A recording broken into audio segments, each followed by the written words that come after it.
Assalamu alaykum Uyghur televiziyasining aziz ko'rmanlari. Tor televiziyasining suhbat programmasiga xush keldinglar. Bugun biz Norvegiyada yaşayotgan aktiv faoliyatchi Ömer Roza efendim bilan suhbat elib bormoqchi. Ömer efendim, kanalımıza hoş geldiniz.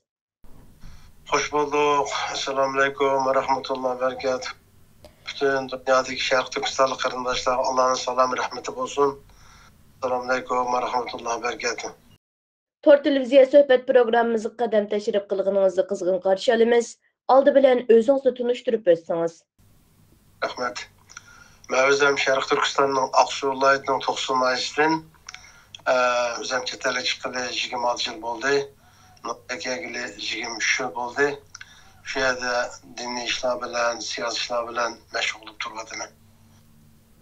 Siyasi başpanalık degan nima? Diasporadagi Uyg'urlar siyosiy panohlik tilab va yoki sig'inib pasport tilab bo'lgan ekan, vatanga yugursak bo'lamdi. Bu haqda tushuncha bersangiz.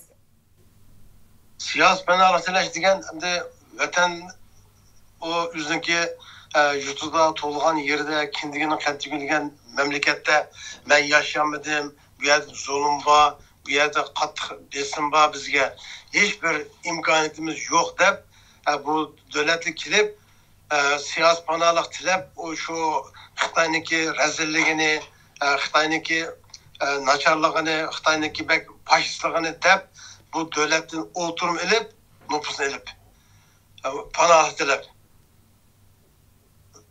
oturum ağallıqniki nimisemdi. Diasporadagi Uyg'urlar siyosiy panohlik tilab va yoki sig'inib pasport tilab bo'lgan ekan, vatanga yugursak bo'lamdi. Bu haqda tushuncha bersangiz. Vatanga borsa bu gaplarning hammasi yolg'on bo'ldi.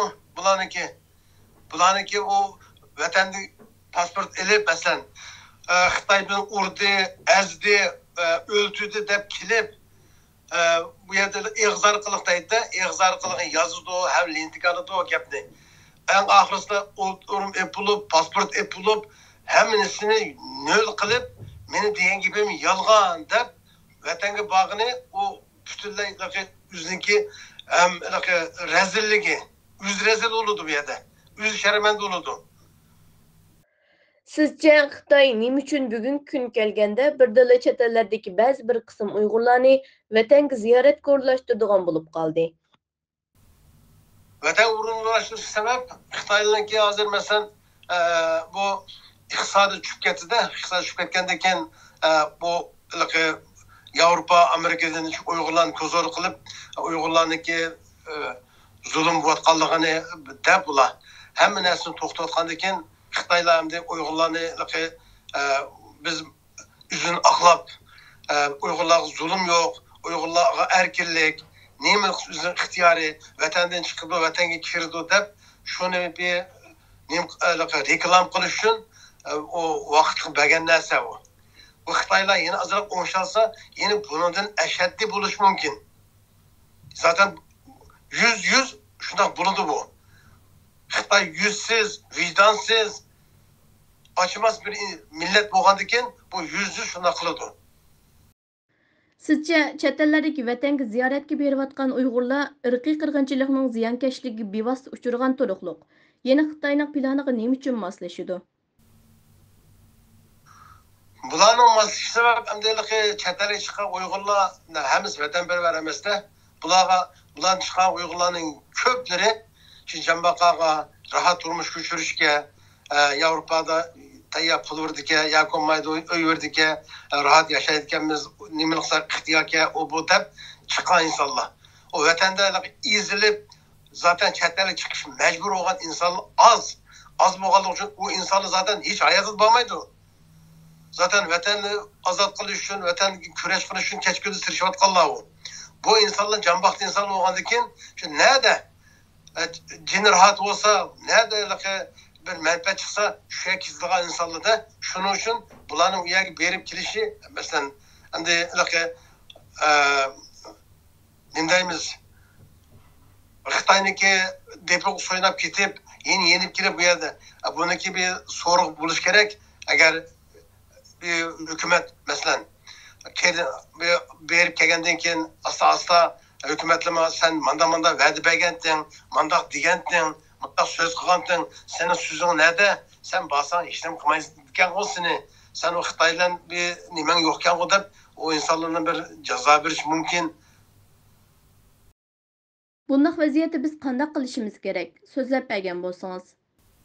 Undaq vəziyyətdə endi hazır bağan insanları biz vizalarını məxfi bir-birisini budaqını qılıb vizini elibla gaqmaylı kitidu. Ya bu vətən bardağan iş olsa, məsələn, kən küşədə azad bardağan iş olğan bolsa, vətən barma dese biz çıraylı usul bilan sıxıyatıq. Vətənə beriş o hiç qandaq bir nemek düşməyəndikin hazır vətən bas oğurluq kitidu. Oğurluq kitib kelgendikin bilimiz. Ya kumayın berip olgandikin bilimiz. Falan kitibdi de.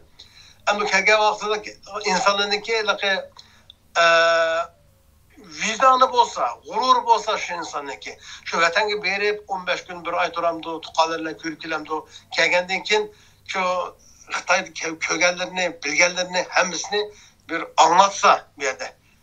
Medyaga ya kumayın insanlık anlatsa. Xitay zaten bir nefes ağda yer yok. Bilimiz bunu.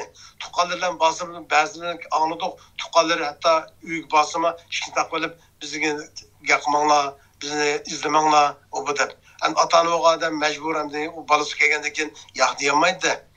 Şu kelgen insanlığına ki Xitay'ın rezilliğini dese, Xitay'ın ki bazı şermendiliklerini aşkarlısa, şunun insanlığını tuzuşa mümkün buludu deyip oylayımız hem de. Söhbətimizni bu yerdə axırlaşdıraylı. Axırda Uyğur televiziyasiga vakaleten söhbətimizin yaxşı elib berilishi üçün kuch chiqargan Ömer efendimga rahmat aytaman. Ko'rinmanlarga sog' salomatlik tilayman. Keyingi sonda ko'rishguncha omon bo'linglar.